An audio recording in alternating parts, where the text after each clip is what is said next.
세상 끝날까지 우리와 함께 하시겠다는 주님의 약속이 최고의 축복이고 여러분을 향한 사랑임을 기억하면서 오늘 큰 힘을 얻기를 주의 이름으로 축복합니다.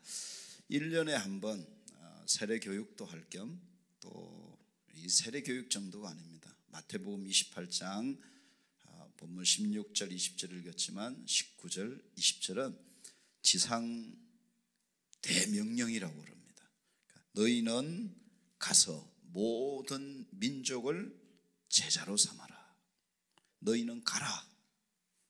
굉장한 명령입니다. 우리의 모든 삶을 여기에다가 맞추고 사는 것이 가장 정상적인 삶입니다. 제가 이번 주간에 여러분 홍진경이라고 알잖아요. 유튜브 채널에 보니까 공부왕 찐천재 홍진경, 그래서 책도 많이 읽고 하는데 좀비도시라고 고백 이야기하면서 샌프란시스코 이야기를 하더라고요.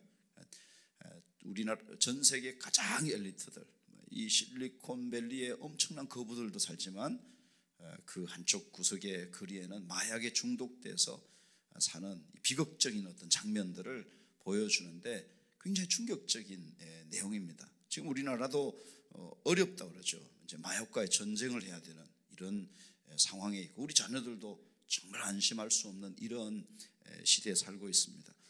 놀라운 건요, 후미진 곳이 아닌데 시청 인근의 텐드로일이라는 그 지역에 들어가면 그냥 길거리에 자기 집이 있는데 길거리에 마약 해가지고 좀비처럼 사람이 이렇게 옆으로 누워 있기도 하고, 싼값에 쉽게 구할 수 있는 이 펜타닐에 중독되면 좀비 마약이라고 그러는데 그대로 사람이 하여튼 희한한 폼 다 잡고 있어요. 몸을 너무 많이 끌어가지고 덕지덕지 상처가 나기도 하고 조현병 증상으로 환청, 환시, 마약하면 또 아무리 먹어도 배가 고프니까 맨날 쓰레기통 뒤지는 게 일이 되고 이를 하도 갈아가지고 잇몸이 다 무너지고, 이게 마약을 하면 성적인 흥분이 일어나서 성추행, 성폭행 문제가 심각하게 되고 또 마약한 임산부들이 아이를 낳으면 그게 그대로 아이들에게도 유전이 되고, 여러분 한순간의 선택이 정말 결정적인 영향을 미치거든요. 그리고 집에서 볼일 안 보고 길거리다가 대소변을 다 둬가지고 길거리가 찌린내가 나가지고 이런 참 비극적인 그 장면들을 쭉 보여주는 거예요. 그러면서 하는 그 문구가 이게 출구 없는 미로 마약, 궁금해하지도 관심 갖지도 말고 한순간의 선택이 인생을 망가뜨린다. 짧은 촬영이었지만 굉장히 인상 깊은. 여러분, 러시아 우크라이나 전쟁 때문에 아직도 2년이 넘게 전쟁이 길게 진행되고 있는 것을 보면서 오늘 이 세상은 병들어 너무나 아파하고 주님은 가라 그랬어요. 여러분, 크게 샌프란시스코, 러시아 우크라이나 전쟁 잠깐 이야기했지만 오늘 우리 주위를 돌아보면 우리 주위에 이런 현장들이 많아요. 그래서 마태복음 28장에 주님이 너희는 가라, 예수의 제자된 우리를 향해 너희는 가라, 모든 민족을 제자로 삼으라, 이 말이 정말 우리 마음에 와닿는 가장 귀한 말씀이죠. 우리 한번 같이 읽어볼까요? 자, 시작.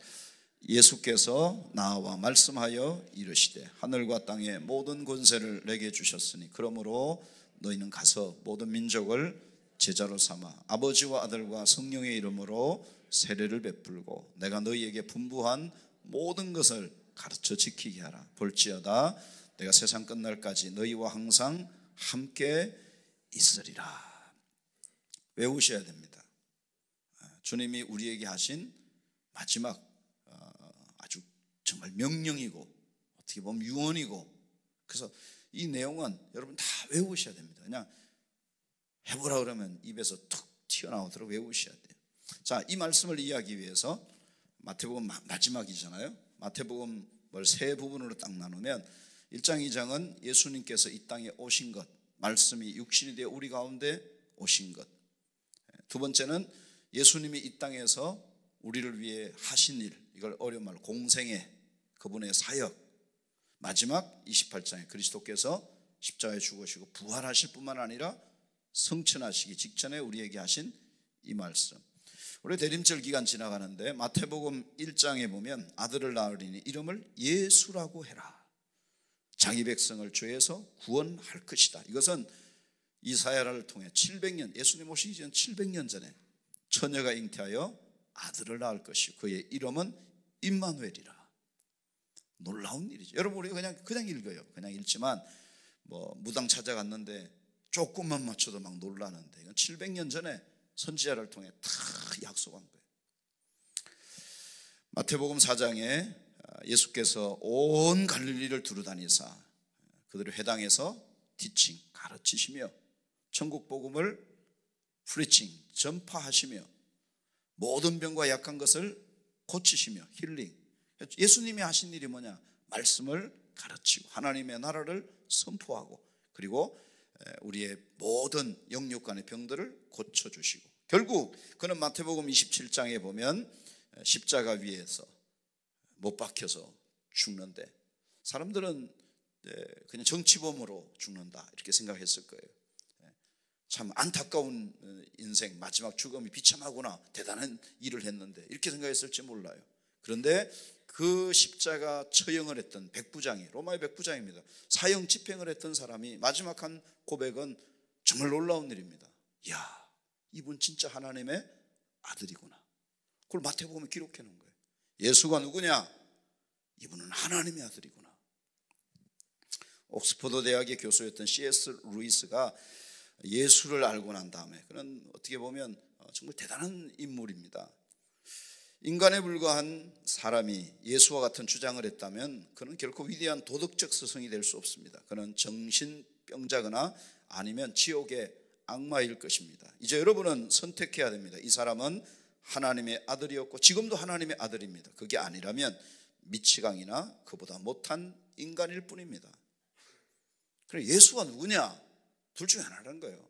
진짜 하나님의 아들 메시아 그리스도라고 고백하든지 아니면 미치광이나 이런 둘 중에 하나를 선택해야지 뭐 훌륭하다 뭐 이렇게 이야기해서 될 일이 아니라는 거예요. 그가 십자가에 죽으신 후에 마태복음 28장 5절에 보면 십자가에 못 박힌 예수를 너희가 찾는 걸 안다. 여기 계시지 않고 말씀하신 대로 살아나셨느니라. 자, 마태복음 이야기를 다 한 거예요. 여러분에게 그가 이 땅의 처녀의 몸에서 태어나 그가 무슨 일을 했으며 십자가의 죽음과 그가 살아서 말씀했던 대로 부활한 것. 그래서 마태복음 16장에 예수님은 제자들에게 물은 겁니다. 사람들이 나를 누구라 하느냐? 너희는 나를 누구라 하느냐? 시몬 베드로가 당신은 메시아입니다. 당신은 그리스도입니다. 당신은 구원자입니다. 살아계신 하나님의 아들입니다 하고 고백했더니 예수님께서 하신 최고의 극찬, 봐 요나 시몬아 너는 행복한 사람이다.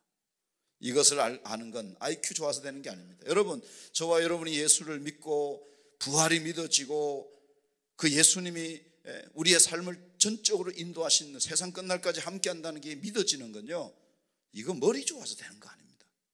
믿어지는 거예요. 이게 내가 믿어주는 게 아닙니다. 믿어지는 거예요. 여러분 믿어지십니까? 저는 믿어집니다. 정말 저는 믿어집니다. 예수님은 하나님의 아들이며 그는 우리를 구원하러 오신 메시아 그리스도이십니다. 그것을 진짜 믿는 사람은 히브리서 12장 2절의 말씀대로 믿음의 주요 온전하게 하시는 이는 이인 예수를 바라보자. 진짜 예수님이 누군지를 알고 나면요, 그 다음부터는 다 예수님만 바라보는 거예요.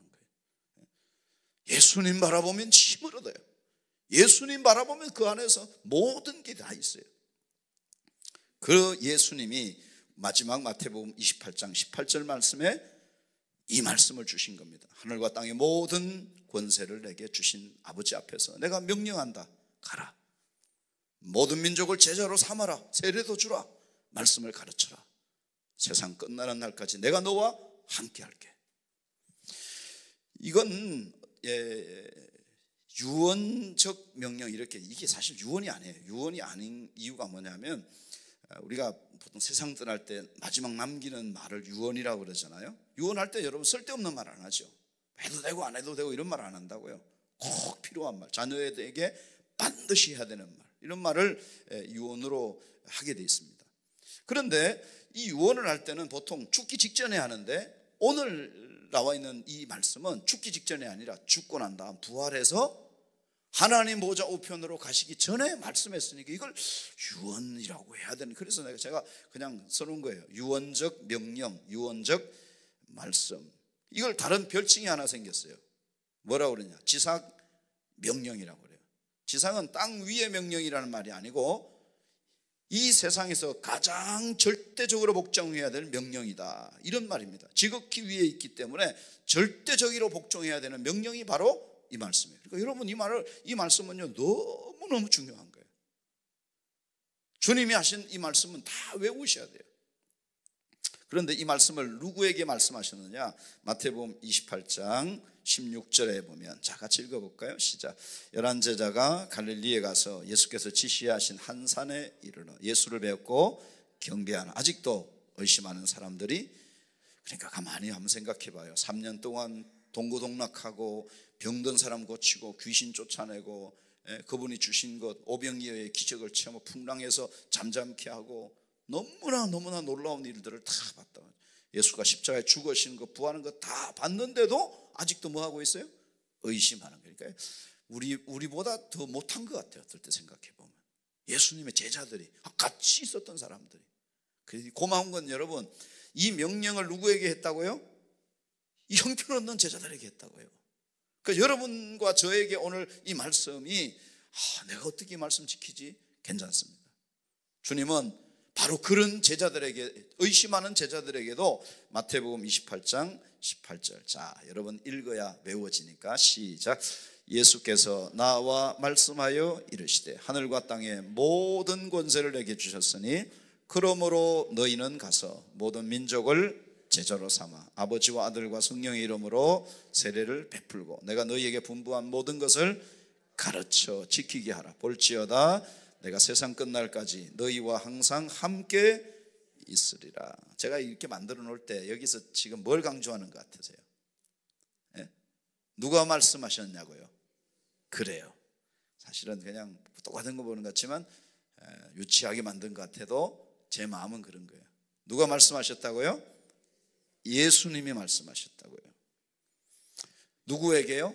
의심하는 제자들, 정말 형편없는 그 제자들에게 주님은 지상명령을 말씀하신 거예요. 그런데 디모데후서 2장 2절에 가면 참 귀한 말씀이 나옵니다. 또 내가 많은 정인 앞에서 내게 들은 바를 충성된 사람에게 부탁해라. 그들이 또 다른 사람들을 가르칠 수 있으리라. 바울이 믿음의 아들 디모데에게 쓴 편지인데, 디모데야, 네가 많은 정인 앞에서 나 바울에게 들은 바를 또 다른 충성된 사람에게 부탁해라, 분부해라, 명령해라. 그들이 또 다른 사람들을 가르칠 것이다. 자, 요거를 도표로 그리면 이렇게 나와요. 예수님께서 12제자에게 그리고 바울에게 이 명령을 주신 거고, 바울은 역시 믿음의 아들 디모데에게, 디모데는 또 다른 충성된 사람들에게, 또 다른 사람들에게 계속. 그러면 여러분, 이 마태복음 28장 18절로 20절이 당시의 제자들에게 하는 말씀만이 아니라 오늘 예수를 믿고 그의 제자로 살아가는 오늘 우리 모두에게 줬다는 말씀이라고 여러분 받아들일 수 있겠습니까? 이게 중요하단 말이에요. 자, 알아들으시겠어요?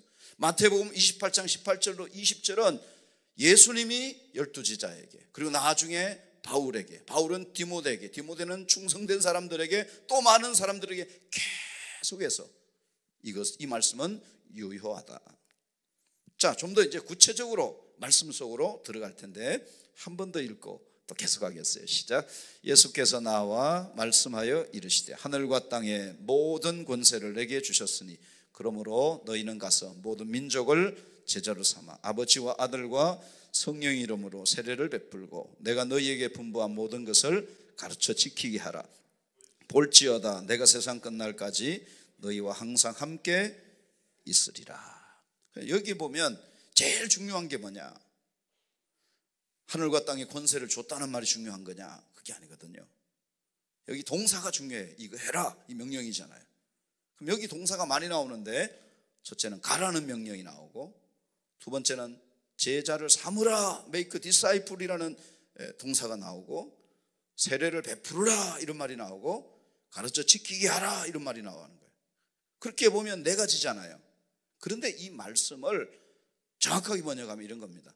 모든 민족을 제자로 삼아라. 이 일을 위해서 그들에게 가야 하고 넘기세요. 이 일을 위해서 모든 민족에게 아버지와 아들과 성령의 이름으로 세례를 베풀고, 제자로 삼기 위하여 그들로 하여금 분부한 모든 것을 지키도록 가르치고. 요게 정확한 문장이에요. 마태복음 28장을 정확하게 분석하면 바로 이 말이에요. 모든 사람을, 너의 이웃을, 모든 민족을 제자로 삼아라. 그래서 여러분 요한계시록에 보면 나라와 백성과 방언과 모든 민족이잖아요.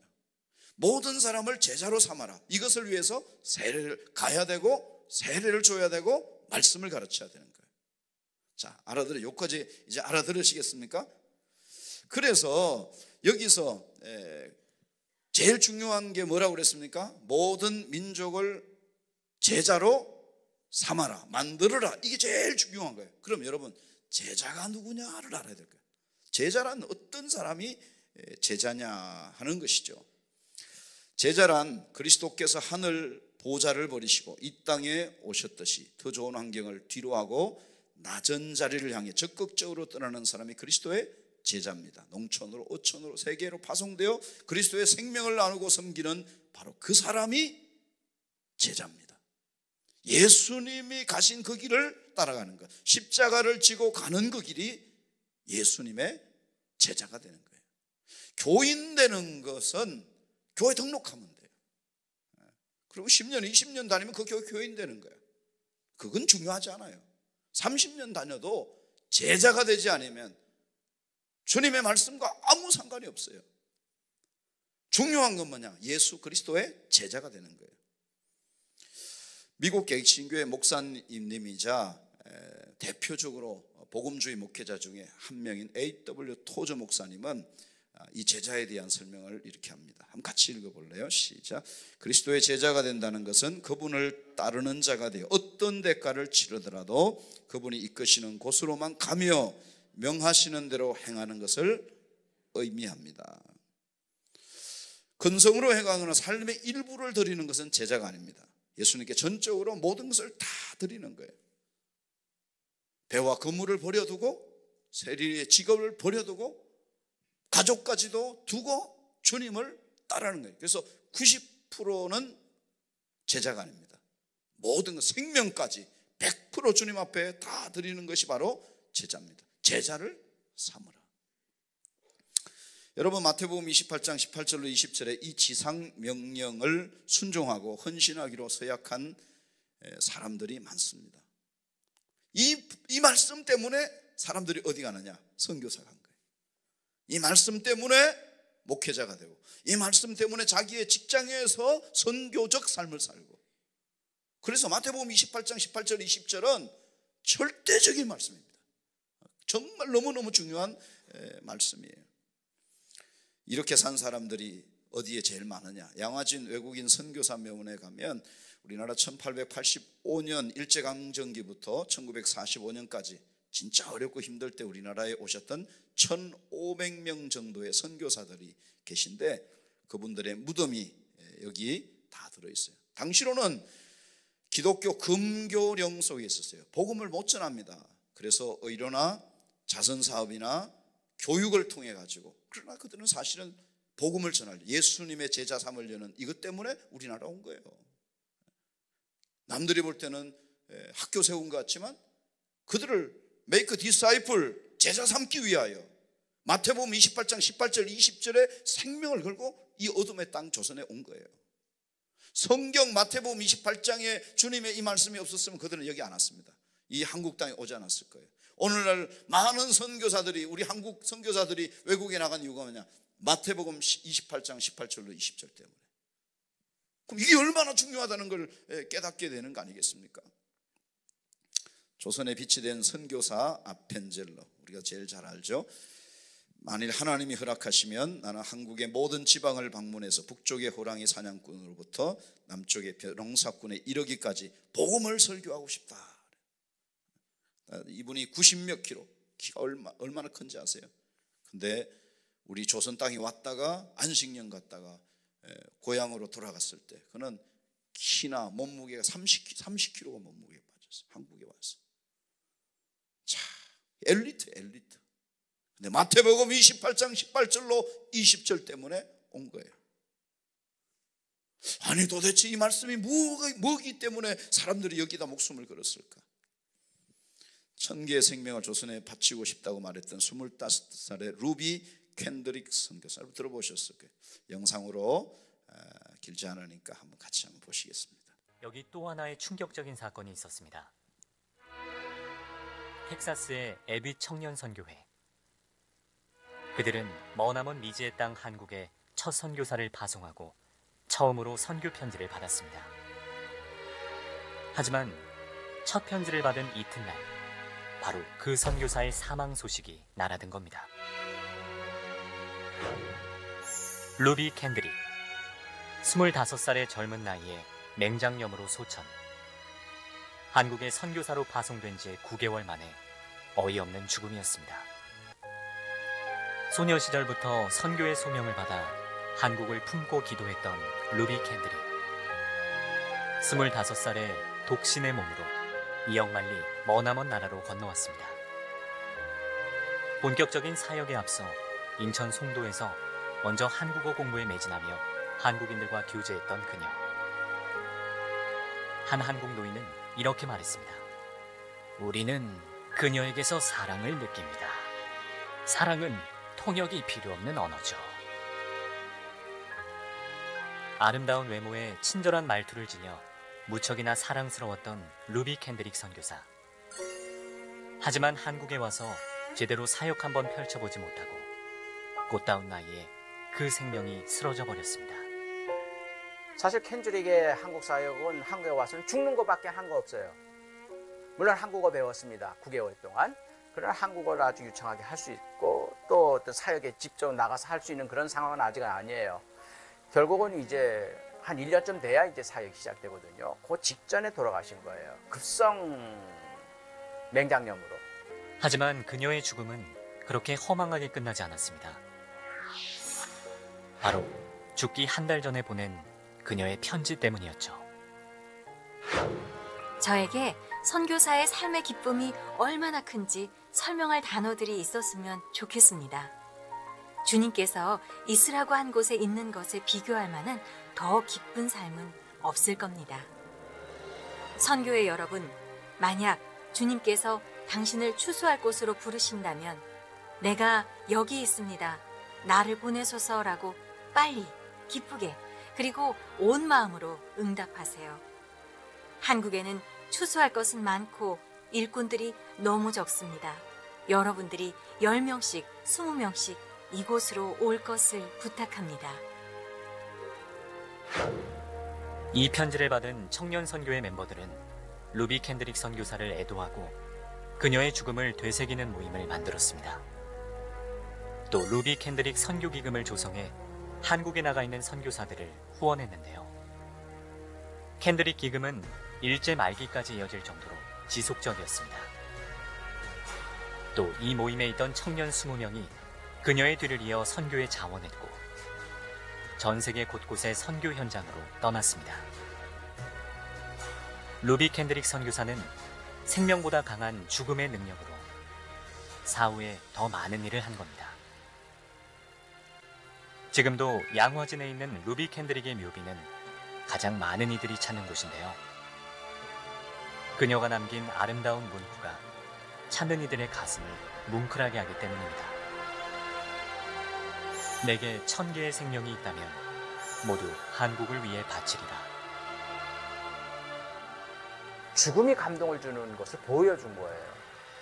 사역이 감동을 주는 게 아니라 죽음이 감동을 주는 거예요. 그게 그리스도인이라야 가능한 거죠. 그래서 그분이 결국 9개월밖에 짧은 생을 살았지만 결국 양화전에 묻힌 모든 선교사들이 그랬지만 사랑의 마지막 표현은 죽음이죠. 사랑하는 자를 위하여 죽어줄 수 있는, 그게 바로 밀알 하나가 땅에 떨어져 죽으면, 예수님의 말씀이죠. 죽으면 30배, 60배, 100배의 결실을 맺는다. 그 말씀을 실천한 거죠. 너무나 허무했던 25살 루비 캔드릭의 죽음. 하지만 그 어떤 죽음도 하나님 앞에서 낭비는 없었습니다. 죽음을 통해 많은 이들의 가슴을 뜨겁게 달궜고, 죽음을 통해 많은 열매를 맺었던 루비 캔드릭 선교사. 비록 그녀에게 1000개의 생명은 없었지만 그녀가 남긴 말을 통해 1000개가 넘는 생명들을 얻었고, 또 앞으로도 얻게 될 것입니다. 자, 보십시오.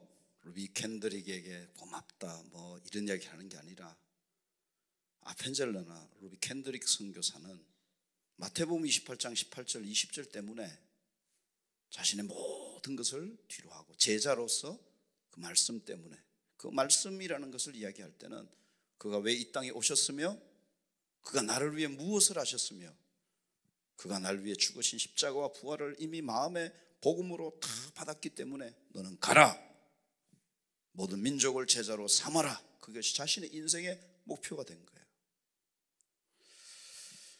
왜 국제선교의 설립자 찰스 토머스 스터든, 예수 그리스도가 하나님이시며 나를 위해 죽으셨다면 그분을 위한 나의 어떤 희생, 헌신, 봉사, 그건 결코 크다고 할 수 없다.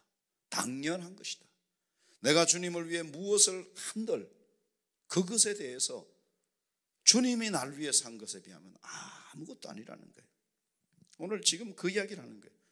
그래서 이 지상 명령을 성취하는 The Great Commission 다음에 주님이 주신 가장 큰 명령은 뭐냐? 어떤 방법으로 그러면 이 지상 명령을 이루느냐? 마태복음 22장 37절에 내 마음을 다하고 목숨을 다하고 뜻을 다하여 주 너희 하나님을 사랑하라. 이것이 첫째 되는 계명이고, 둘째는 내 이웃을 내 몸처럼 사랑하라. 이걸 통해서 이루어가는 거예요. 자, 다시요. 그러면 이제 오늘 제가 세례 이야기를 해야 되니까 여기서 제일 중요한 거, 가라, 모든 민족을 제자로 삼아라. 첫 번째 뭐 하는 겁니까? 아버지와 아들과 성령의 이름으로 뭘 주라고요? 세례 주는 거예요. 자, 여기서 이제 우리가 세례가 얼마나 중요하다는 걸 아는 거예요. 세례는 예수의 제자로서 시작, 스타트 라인입니다. 출발입니다. 너무나 중요한 것이죠. 여러분은 세례 받으셨습니까? 아니, 여러분은 세례 받은 그리스도의 제자로서의 삶을 살고 있습니까? 오늘 이 질문은 연말을 지나가며 우리 자신에게 정말 던져야 할 질문입니다. 마태복음 28장 18절로 20절 이 지상 명령의 나침판을 따라 여러분의 삶의 방향을 맞추고 있습니까? 오늘 질문해야 됩니다. 작년에 나온 뉴스를 보여드린 적이 있는데, 어린아이들이 참여한 눈물의 세례, 전쟁통이니까 언제 죽을지 몰라요. 그래서 태어난 아이에게 얼른 세례 줘야 되겠다. 그 세례가 그렇게 중요하게 여기는 거예요. 믿는 사람에게는. 작년 2023년도 우리 교회에서 성탄절 세례 예식 때 어른들, 또 우리 교회 어린 아이들, 여러 성도들이 세례를 받고 나도 주님의 제자로 살겠습니다 하고 결단하며 세례식에 참여한 거예요. 어제 말레이시아 신정채 선교사님이 문자하고 사진을 한 30장 정도 보내셨어요. 할렐루야, 하나님의 꿈을 실천하기 위해 애쓰는 목사님께 문안 인사드립니다. 2025년도 새해는 제가 말레이시아 선교사로 헌신한 지 30년이 되는 해입니다. 그리고 이제 쭉 쓰셨는데 그 사진 중에 세례 장면이 몇 개가 있거든요. 내가 이걸 보면서도 다 이 흙탕물, 저도 여기 가봤어요. 근데 흙탕물 속에 들어가서 감격 속에 그들은 세례를 받아요. 아니, 세례가 뭐길래? 주님이 make disciple, 제자로 삼으라. 그것을 위해서 제일 먼저 아버지와 아들과 성령의 이름으로 뭐라고요? 세례 주라고요. 세례 주라고. 지도를 보여드리면 우리가 성지순례를 티르키예로 가잖아요. 그 중에 베드로 사도가 말했던 이 갑바도기아라는 지역이 있어요. 본도, 갈라디아, 갑바도기아, 아시아, 비두니아 이렇게 쭉 있는데 갑바도기아 지역에 가면 여기 동굴 교회들이 굉장히 많아요. 엄청난 동굴 교회들이 많이 있습니다. 그런데 이 갑바도기아 지역은 원래 이스탄불에서 한 730km 정도 이렇게 쭉 떨어져 있는데 굉장히 멀어요. 아나톨리아 고원의 중앙부에 위치했는데 여기 가면 또 지하도시들도 굉장히 많습니다. 그 중에 최고로 큰 지하도시가 데린구유라는 지하도시인데요.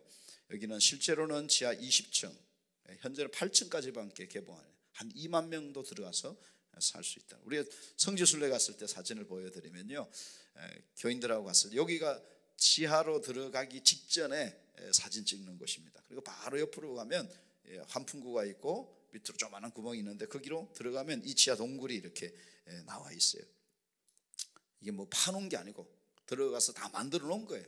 있는 데 가서 이제 전기불만 해놓으니까 우리가 가서 사진도 찍으면 여기서 예배드리고, 그들이 이 안 동굴 안에 뭐가 있느냐, 교회가 있고 신학교가 있고 무엇보다도 당시에 세례터가 여기에 다 있었어요.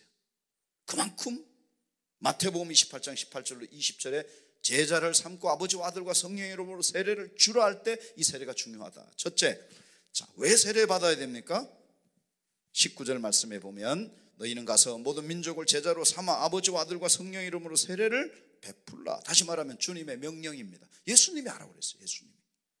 세례를 왜 받느냐? 예수님이 주라 그랬고, 그래서 예수님 말씀대로 내가 받는 거예요. 조금 더 이야기하면 마가복음 16장 15절에 너희는 온 천하에 다니며 만민에게 복음을 전하고 그 복음을, 예수를 믿으면 세례를 주라. 그 사람은 구원을 받게 된다. 만약에 복음을 듣고 믿지 않으면 세례 안 받을 거 아닙니까? 그럼 죄 가운데 그냥 있게 되는 거예요. 베드로전서 3장 21절에도 물은 예수 그리스도께서 부활하심으로 말미암아 이제 너희를 구원하는 표현이 곧 세례라. 세례는 내가 구원받았다는 확실한 표가 되는 겁니다. 그래서 이건 씻음을 의미하잖아요. 완전히 죽음을 의미하잖아요. 새는 물을 가지고 물 속에 들어갔다 나오고 물을 뿌리잖아요. 나는 예수의 제자로 이제 죽은 자가 됐습니다 하는 고백이 세례라는 거예요. 그렇게 지성이연이었던 이어령 박사, 하늘나라 가셨지만 이분도 예수 그리스도를 믿고 하나님을 믿는 첫 번째로 뭐 했느냐? 세례식 한 거예요. 세례식. 이분 고백을 내가 들어봤어요. 자기는 누구에게 머리를 맡겨본 적이 없다는 거예요. 많은 목사님들이 그의 머리 위에 어깨에 손을 얹고 세례를 줄 때 그의 딸이 목사였어요. 얼마나 감격적인. 자, 그러면 여러분, 세례를 이만큼 중요하다고, 구원의 문제가 달렸다고 한다면 어떻게 세례를 주는 게 받아야 되겠는가? 사도행전 2장 38절 같이 읽겠습니다. 시작. 베드로가 이르되 너희가 회개하여 각각 예수 그리스도의 이름으로 세례를 받고 죄사함을 받으라. 그리하면 성령의 선물을 받으리니 이것은 약속이다. 너희와 너희 자녀 모든 먼 데 사람 곧 주 우리 하나님이 얼마든지 부르는 자들에게 한 것이다. 너희가 이 패역한 세대에서 구원을 받으라. 세례를 받을 때 어떻게 받는 거예요? 회개하는, 메타노이아, 내 삶의 방향 전환입니다. 제일 먼저 뭐 하느냐? 회개하는 것입니다.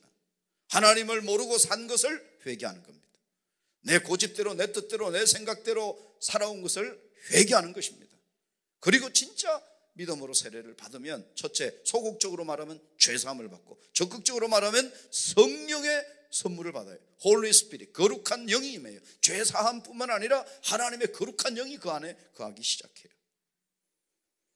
그래서 우리가 예수를 믿을 때 제일 하는 첫 번째 고백이가 아닙니까? 주 예수님, 저는 죄인입니다. 이건 겸손한 표현이 아닙니다. 진실한 표현입니다. 이것은 뭐 이렇게 겸양의 표현이 아닙니다. 진짜 그렇습니다. 하나님, 저는 죄인입니다. 예수님, 당신이 십자가에 죽으셨는데 그 죄 때문입니다.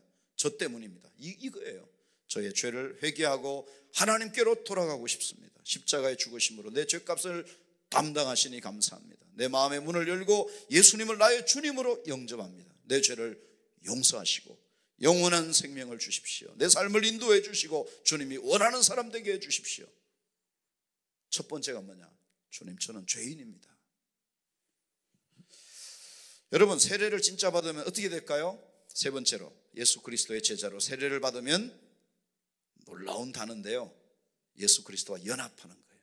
여러분, 제가 지금 오늘 설교하는 이 내용은 서울에 있을 때 제가 교인들 세례 교육하러 하라고 그러는데 교회 뭐 교재가 있는 게 아니에요. 그래서 제가 혼자서 이걸 정리한 거예요. 정리한 걸 따듬으면서 여기까지 오면서 제가 이 설교를 계속하는 거예요. 그러니까 여러분, 저자 직강을 듣고 있는 거예요. 잘 들으세요. 내가 예수를 믿고 이 세례에 대한 눈이 떠여지고 얼마나 중요하다는 걸 알고 이걸 여러분에게 지금 이야기하는 거예요. 진짜 세례를 받으면 예수님과 연합해요. 그래서 원래 세례 받을 때 장면을 보여드리면 우리가 이렇게 뿌릴 세자를 쓰지만 원래는 침례입니다. 침례. 물속에 들어갔다 나와. 이게 들어가는 의미가 뭐냐면 죽었다가 살아났다는 의미예요. 우리가 물을 뿌리는 거는 씻음의 의미가 많지만 침례는 죽었다. 그래서 뭐 우리 감리교회라서 세례를 주지만 더 엄밀하게 말하면 훨씬 침례교회가 성경에 가까운 일을 하는 건 맞아요. 나 세례 받았는데요, 내 침례 받고 싶어서 내 침례 받아봤어요. 가가지고 물속에 들어갔다가, 그럼 어떤 사람이 이중 받았냐, 그런 의미가 아니라 내가 정말 죽었다가 살아났다는 걸 경험해보고 싶어서 저는 세례 받고 난 다음에도 침례를 받은 적이 있어요. 로마서 6장 3절에 보면 무릇 그리스도 예수와 합하여 세례를 받은 우리는, 자 보세요, 그의 죽음과 합하여 세례를 받은, 그분의 죽음이 내 죽음이라는 거예요. 연합한 거예요. 그러므로 우리가 그의 죽음과 합하여 세례를 받음으로 그와 함께 나도 죽은 것이고, 5절, 만일 우리가 그의 죽음과 같은 모양으로 연합한 자가 되었으면 또한 그의 부활과 같은 모양으로 연합한 자도 될 것이다. 놀랍지 않습니까? 세례는 예수의 죽음이 내 죽음이 되는 거예요. 내 죄가 용서받는 것이 되는 거예요. 골로새서 2장 12절에 너희가 세례로 그리스도와 함께 장사된 것이다. 죽은 자들 가운데 그를 일으키신 하나님의 역사로 말미암아 그분 안에서 함께 일으킴을 받느니라. 세례를 받은 사람, 예수와 함께 죽었고 예수와 함께 다시 일으킴을 받는 거예요. 부활함을 얻는 거예요. 세례가 얼마나 놀라운 일인데요. 생일은 몰라도 자기가 세례 받은 날은 너무나 중요해요. 생일은 사실은 아무 중요하잖아요. 정말 중요한 건 참 내가 세례 받았다는 건 영광스러운 거예요. 왜냐? 나 예수 제자, 주의 말씀대로 사는 거예요. 말씀. 오늘 너무 고마운 건요, 우리 권사님 딱 기도하는데 짧게 기도하셨지만 참 감동적인 게 뭔지 아냐, 우리 최창문 권사님이 요한계시록을 잘 묵상하고 계시구나. 내가 너무 기뻤어요. 다 우리 교인들이 이게 요한계시록 말씀을 제대로 묵상 안 하면 오늘처럼 기도 못해요. 진짜 시온산에 승리한 14만 4천이 부르는 그 노래 현장까지 우리가 세례를 받고 출발하여 저 주님이 우리를 기다리는 그 마지막 현장까지 달려가는 그 여정 속에 우리가 있는 거거든요. 자, 끝내겠어요. 세례받은 우리의 고백 결단입니다. 갈라디아서 2장 20절이죠. 같이 읽을까요? 외우세요. 시작. 내가 그리스도와 함께 십자가에 못 박혔습니다. 그런즉 이제는 내가 사는 것이 아니에요, 오직 내 안에 그리스도께서 사시는 것입니다. 이제 내가 육체 가운데 사는 것은 나를 사랑하사 나를 위하여 자기 자신을 버리신 하나님의 아들을 믿는 믿음 안에 사는 것입니다. 나는 십자가에 못 박혔어요. 죽은 자가 된 거예요. 예수와 함께 진짜 죽은 사람. 지난번 우리 연애 감독님이 그러더라고요. 여러분은 정말 하나님 앞에서 통곡해 본 적이 있냐고. 근데 나는 그때 손 들으라고 그러는데 손을 안 들었는데 내가 통곡해 본 적이 있거든. 청년 때 하나님을 만나고 또 눈물 나네. 참 진짜 통곡한 적 있어요. 눈물이 얼마나 많이 나는지 몰라요. 주님, 저는 죄인입니다. 많이 울었습니다. 그 이후로부터 사람을 사랑하게 됐어요. 그 이후로부터 제 성품이 바뀌었어요. 그건 왜냐? 내가 그리스도와 함께 십자가에 못 박혔다는 말이 그게 성경에 기록된 글자가 아니라 진짜 내 고백이 되는 거예요. 내가 죄가 진짜 예수의 십자가 위에 죽은 거예요. 그분의 부활은 천열매고 나는 그와 함께 일으키신 부활의 영광을 난 참여할 걸 이미 믿는 거예요. 놀라운 은혜입니다. 이 은혜를 받고 나면 문제가 아닙니다. 아무것도 문제가 될 게 없어요. 그냥 괜찮습니다.